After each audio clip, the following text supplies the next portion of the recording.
मी पुणे शहर अध्यक्ष अनिल रेळेकर। युवा क्रांती संघटनेने माझ्यावर ही फार मोठी जबाबदारी दिली, त्याच्याबद्दल मी पहिला रवींद्र सूर्यवंशी साहेब, तसेच हेंद्रे सर, तसेच आमचे शेलार सर आणि सन्माननीय व्यासपीठ, कारण एखाद्याचं नाव राहायला नको माझ्याकडे, आणि सर्वजणी तरुण मुलं आहेत, फार छान काम करतात सगळी बाकीची लोक आमची। मी फार छोटं काम करतोय। मला वर्षातही नाईक मॅडम आणि मी दगडूशेठ आरोग्य शिबिरात आम्ही एकत्र आलो। त्या दिवशी आम्ही जवळजवळ 4,500 विद्यार्थी लोक तपासले आरोग्य शिबिरामध्ये। तिथं आमची ओळख झाली आणि मला सामाजिक कार्याची पहिल्यापासून आवड आहे। 2019ला मला भारत सरकारचा पुरस्कार आहे योगा ऑन रोड। नवीन कल्पना कलेक्टर सौरभ रावांच्या समोर मांडली होती। त्यांची अपेक्षा सर अशी होती की फक्त 1500 लोक जमा करा। आम्ही काहीच बोललो नाही आणि आम्ही 6,500 लोक गोळा केली होती। त्याबद्दल मला त्यांनी भारत सरकारचा पुरस्कार दिला होता। पण ते एक निमित्त झालं सामाजिक कार्य करण्याचे। एक आपल्याला कसं असतं, पुरस्कार किंवा बक्षीस किंवा एखादा सत्कार काय दिला जातो की बाबा तू अजून काहीतरी पुढे टप्पा तुझा अजून गाठायचा आहे। ह्यासाठी मला ती संधी मिळाली।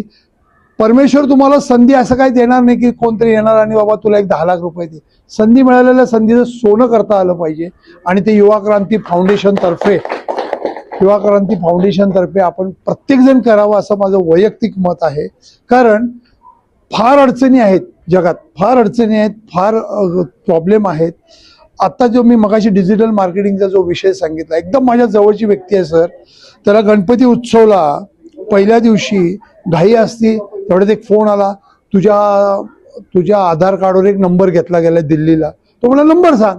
तो त्याने नंबर सांगितल्यावर म्हटलं ब्लॉक करून टाका। साहेब ब्लॉक करता येत नाही म्हटलं, आता तुमच्यावर FIR दाखल झाली आहे। FIR दाखल झाल्यावर त्या मित्राने त्याला डाऊट आला, क्लिक एक वाजते ना ऑडिओ रेकॉर्डिंग करताना, तशी वाजली। पण याचा ॲपल फोन होता, त्यामुळे तो फोन त्याचा हॅक नाही झाला।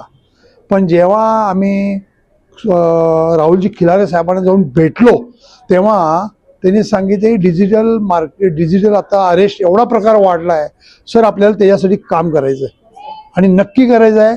मी तुम्हाला SP इंटरनॅशनल स्कूलचं व्यासपीठ देतो, फ्लाइंग बर्ड स्कूलचं व्यासपीठ देतो, इच्छापूर्ती ज्येष्ठ नागरिकचं व्यासपीठ देतो, भारतीय विद्यापीठ परिसर ज्येष्ठ नागरिकचं व्यासपीठ देतो, धनकोडी ज्येष्ठ नागरिक संघाचं व्यासपीठ देतो।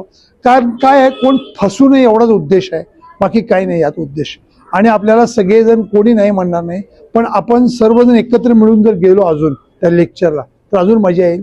त्यात अभ्यास करणारी लोक जी टीम आहे ती आहे, आता तुमची ती एक बँक आहे, त्यांचा पूर्ण अभ्यास झालाय, ते आपल्याला गाईड करतील। त्यांच्याकडे एकदा आपण शिकून घेऊ आणि आपण आपले लेक्चर पण करू शकतोय सर, बरोबर आहे की नाही।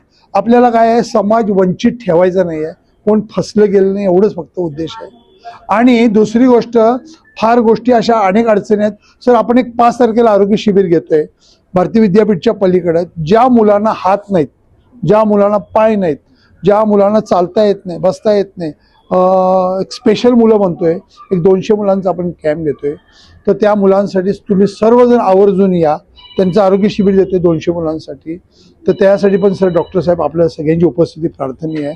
जे युवा क्रांतीचं जे काम चालू आहे ते फार धूमधडाक्यात चालू आहे। मला सगळीकडे अवेलेबल राहता येत नाही सर, त्याबद्दल पहिला क्षमस्व, कारण थोडंसं इकडे पसारा वाढवला आहे, पण असं म्हणणं योग्य नाही। पण पुढच्या वेळेला नक्की तुमच्यावर येतो ही विनंती। धन्यवाद।